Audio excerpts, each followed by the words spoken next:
Hello students, आज हम 12वीं कक्षा की राजनीति विज्ञान विषय का दूसरा अध्याय पढ़ेंगे। Era of one party dominance, एक दल के प्रभुत्व का दौर। तो जैसा कि हम पहले अध्याय में पढ़ चुके थे कि किस प्रकार से भारत का विभाजन के पश्चात जन्म हुआ, और उस पाठ में हमने पढ़ा था कि भारत के सामने क्या क्या चुनौतियाँ थी। तो भारत के सामने आज़ादी के बाद 3 मुख्य चुनौतियाँ थी। पहली क्या थी? एकता व अखंडता को कायम रखना। इसके बारे में हम पहले पार्ट में डिस्कस कर चुके हैं, क्योंकि भारत विभाजन की त्रासदी झेल चुका था, तो इस वजह से एकता व अखंडता को कायम करना मुख्य चुनौती थी। दूसरी मुख्य चुनौती थी संपूर्ण समाज का विकास करना, कि विकास की पंक्ति में अंतिम बिंदु पर खड़े व्यक्ति तक विकास का लाभ पहुंचाना दूसरी मुख्य चुनौती थी। और तीसरी मुख्य चुनौती जिसकी हमने चर्चा की थी वो थी लोकतंत्र कायम करना। तो लोकतंत्र क्यों अपनाया भारत ने? विश्व के जो दूसरे देश भारत के साथ ही आज़ाद हुए थे, जैसे एशिया और अफ्रीका के जो देश, उनमें से अधिकांश देशों ने लोकतांत्रिक व्यवस्था को ये कहकर नहीं अपनाया कि जो लोकतंत्र है वो संघर्ष और मतभेदों को बढ़ावा देता है, और उनके लिए पहले देश की एकता और अखंडता को बनाए रखना जरूरी है, क्योंकि लगभग सभी देश भारत की तरह चुनौतीपूर्ण परिदृश्य में ही आज़ाद हुए थे। तो उनके लिए पहले इन चुनौतियों से निपटना जरूरी था। तो उन्होंने ये कहकर लोकतंत्र को नहीं अपनाया कि लोकतंत्र समाज में संघर्ष को और मतभेदों को बढ़ावा देगा, जिनका सामना करने के लिए वो अभी तैयार नहीं है। तो उन देशों ने क्या कहा कि हम देश की एकता अखंडता के बाद, मतलब पहले हम अपने देश को एकीकृत कर लें और उसके बाद में हम लोकतांत्रिक व्यवस्था को अपनाएंगे। अधिकांश देशों ने क्या किया? एक पार्टी शासन या फिर तानाशाही शासन व्यवस्था को अपना लिया। लेकिन बाद में अधिकांश देशों में ऐसा संभव नहीं हो पाया कि उन्होंने वहाँ पर लोकतंत्र की स्थापना कर ली हो। लेकिन ये सारी चुनौतियाँ भारत में भी मौजूद थी, लेकिन हमारे नेताओं ने लोकतांत्रिक व्यवस्था को प्राथमिकता दी। ऐसा भारत ने क्यों किया? क्योंकि जो हमारा स्वतंत्रता संग्राम था वो इसी आधार पर लड़ा गया था कि बाद में हम लोकतांत्रिक व्यवस्था से शासित होंगे।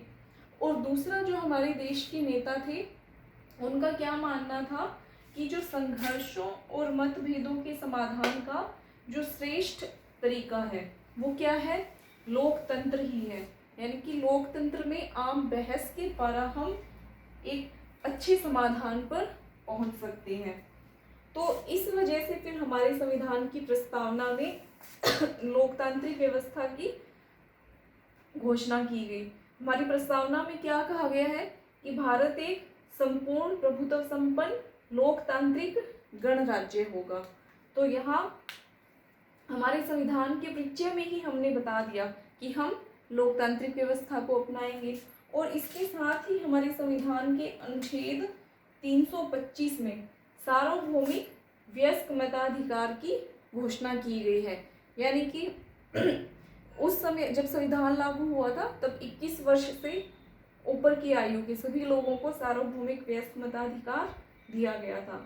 तो अब हम देखेंगे कि ये जो सार्वभौमिक वयस्क मताधिकार की व्यवस्था थी, यूनिवर्सल एडल्ट फ्रेंचाइजी की व्यवस्था थी, इसको लागू करने में भारत के सामने क्या समस्याएं थी। तो अब हम देखेंगे कि सार्वभौमिक वयस्क मताधिकार को भारत में लागू करने में क्या बाधाएं थी। तो अब तक जो विश्व के बहुत बड़े देश थे वो भी सार्वभौमिक वयस्क मताधिकार को लागू नहीं कर पाए थे, लेकिन भारत ने स्वतंत्र होने के तुरंत बाद सार्वभौमिक वयस्क मताधिकार को लागू कर दिया, और वो भी बहुत सी चुनौतियों के बाद। तो ये अपने आप में एक बहुत बड़ी बात थी। तो पहली मुख्य चुनौती क्या थी? पाकिस्तान से आए शरणार्थियों की समस्या। भारत में उस समय लाखों की संख्या में पाकिस्तान से शरणार्थी आए हुए थे। तो पहली समस्या तो उनके पुनर्वास की समस्या थी, और दूसरी समस्या थी कि इनको किस प्रकार से निर्वाचन सूची या मतदाता सूची में शामिल किया जाए, क्योंकि इनकी पहचान का कोई आधार नहीं था।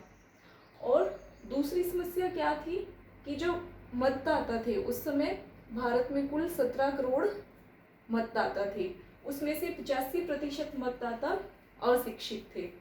तो इतनी बड़ी अशिक्षित जनता के हाथ में सरकार बनाने की पावर देना एक बहुत बड़ी चुनौती थी। तो बहुत से लोगों ने कहा कि इन अशिक्षित मतदाताओं को ये फैसला करने की शक्ति देना कि किसकी सरकार बनेगी, एक तरीके से बंदर के हाथ में भरी हुई बंदूक देने के बराबर है, यानी कि इससे बहुत ज़्यादा विनाश भी हो सकता है। और तीसरी समस्या क्या थी कि उस समय भारत की जो अधिकांश जनसंख्या थी वो गरीब थी। जैसा कि हम जानते हैं कि भारत ब्रिटेन के शोषण का लंबे समय तक शिकार रहा और भारत गरीब देश बन चुका था। तो जो गरीब जनसंख्या थी उसके लिए लोकतंत्र के आदर्शों को समझना लगभग असंभव था, क्योंकि उनकी प्राथमिकता क्या थी कि उनका पेट कैसे भरा जाए। और चौथी समस्या क्या थी, सांप्रदायिकतावाद की। जैसा कि हम पीछे भी डिस्कस कर चुके हैं कि भारत का जन्म विभाजन के बाद हुआ था और जो हिंदू मुस्लिमों के दंगे हैं वो अभी भी चल रहे थे। तो जो हिंदू मुस्लिम है वो एक दूसरे के खून के प्यासे थे और सांप्रदायिकतावाद अपनी चरम सीमा पर था। तो ऐसी स्थिति में भी जो ये सार्वभौमिक वयस्क मताधिकार है इसको लागू करना बहुत बड़ी चुनौती थी। और फिर जो लोकतंत्र है उसका आधार क्या है, समानता है। लेकिन भारतीय समाज क्या था, बहुत से अलग अलग आधारों पर, जैसे जाति, धर्म, नस्ल, भाषा, इस प्रकार के बहुत से आधारों पर बंटा हुआ था। तो इस प्रकार के विभाजित समाज में लोकतंत्र को कायम करना, सार्वभौमिक वयस्क मताधिकार को लागू करना अपने आप में बहुत बड़ी चुनौती थी। तो भारतीय नेताओं ने जब ये फैसला लिया कि हम सार्वभौमिक वयस्क मताधिकार के आधार पर स्वतंत्र और निष्पक्ष चुनाव करवाएंगे, तो एक संपादक ने लिखा था कि ये इतिहास का सबसे बड़ा जुआ सिद्ध होगा। हो सकता है इसके अच्छे परिणाम भी आ जाए और हो सकता है बुरे परिणाम भी आए।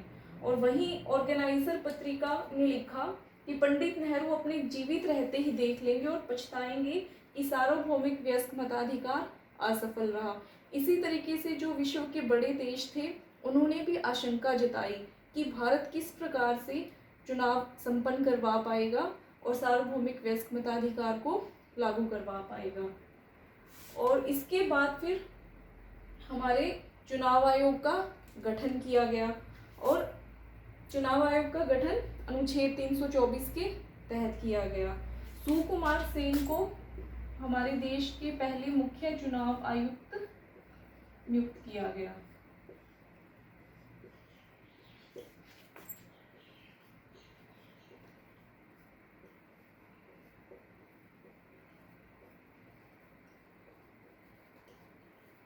इनकी अध्यक्षता में हमारे देश में जो पहले आम चुनाव थे वो संपन्न करवाए गए। तो चुनावों के लिए हमारे देश में क्या तैयारी की गई, सबसे पहले चुनाव आयोग का गठन किया गया। दूसरा, निर्वाचन क्षेत्रों का निर्माण किया गया, अलग अलग कंस्टिट्यूएंसीज बनाई गई। जैसे लोकसभा के लिए उस समय कितने निर्वाचन क्षेत्र बनाए गए, 489, और विधानसभाओं के लिए 3200।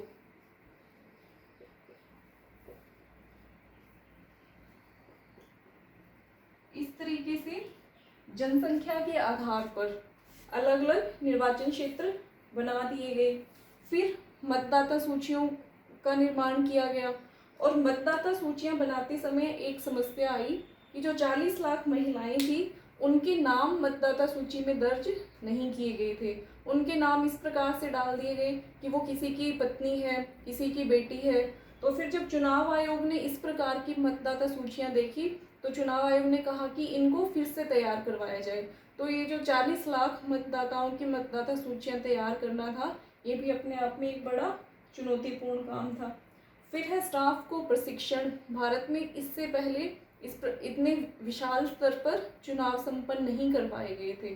तो जो पूरा स्टाफ था उसको भी प्रशिक्षण दिया गया। लगभग 1 लाख कर्मचारियों को चुनाव संपन्न करवाने के लिए प्रशिक्षण दिया गया। तो भारत में जो पहले आम चुनाव थे वो अक्टूबर 1952 में शुरू हुए। प्रथम आम चुनाव कब शुरू हुए? अक्टूबर 1952 में।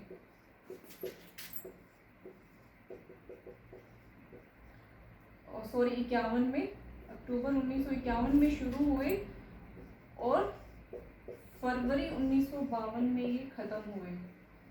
तो सामान्यतः इन्हें 1952 के आम चुनाव ही कहा जाता है, क्योंकि अधिकांश क्षेत्रों में मतदान 1952 में ही हुआ। तो इस प्रकार से हमारे देश में प्रथम आम चुनाव संपन्न करवा लिया गया। और एक बड़ी बात क्या रही कि जो लोकसभा और विधानसभा के चुनाव थे वो भी पूरे देश में एक साथ ही कर पाए गए। तो अब हम देखेंगे कि भारत में किस प्रकार से जो प्रथम आम चुनाव है वो सफल रहे, एक मील का पत्थर साबित हुए। तो अब हम देखेंगे कि फरवरी 1952 में जो चुनाव संपन्न हुए उनकी सफलता किस प्रकार रही। चुनाव अभियान, मतदान और मतगणना, ये जो सारी प्रक्रिया है वो 6 महीने में पूरी कर ली गई थी। और जो उम्मीदवार चुनावों में खड़े हुए थे उनके बीच कड़ा मुकाबला था। ऐसा नहीं था कि हम चुनाव करवाकर सिर्फ औपचारिकता मात्र पूर्ण कर रहे थे। और मतदाताओं ने भी इन चुनावों में बढ़ चढ़कर भागीदारी की। हालांकि ये प्रथम आम चुनाव थे और ये आशंका जताई जा रही थी कि भारत की अधिकांश जनता अशिक्षित है, वो चुनावों का महत्व नहीं समझती, तो उनकी भागीदारी हो सकता है कम हो। लेकिन भारत की अधिकांश जनता ने बढ़ चढ़कर इन चुनावों में हिस्सा लिया। फिर हारने वाले उम्मीदवारों ने भी चुनावों को निष्पक्ष बताया। जो उम्मीदवार हारे उन्होंने भी कहा कि चुनाव निष्पक्ष ढंग से संपन्न करवाए गए हैं, इनमें कोई भी धांधली या गड़बड़ी नहीं हुई है। और भारत के जो प्रथम आम चुनाव थे इनकी सफलता को विश्व स्तर पर सराहा गया। और हिंदुस्तान टाइम्स ने उस समय लिखा कि ये बात हर जगह मानी जा रही है कि भारतीय जनता ने विश्व के इतिहास में लोकतंत्र के सबसे बड़े प्रयोग को, क्या प्रयोग था ये? सार्वभौमिक वयस्क मताधिकार दिया जाना। तो ये जो लोकतंत्र का सबसे बड़ा प्रयोग था इसको हमने सफलतापूर्वक अंजाम दिया। क्योंकि पहले ये आशंका जताई जा रही थी कि भारत एक गरीब देश है और जनता अनपढ़ है, इस वजह से सार्वभौमिक वयस्क मताधिकार का सही ढंग से उपयोग नहीं कर पाएंगे। तो सार्वभौमिक वयस्क मताधिकार की सफलता ने क्या सिद्ध कर दिया कि जो गरीबी और अशिक्षा है वो लोकतंत्र के मार्ग में बाधा नहीं बन सकते, लोकतंत्र को हम कहीं भी लागू कर सकते हैं। तो ये थी पहले आम चुनाव की सफलता। अब आगे हम पढ़ेंगे कि जो चुनावों में मतदान का तरीका है वो किस प्रकार से बदला है और भारत में एक दल के प्रभुत्व का दौर किस प्रकार से कायम रहा है।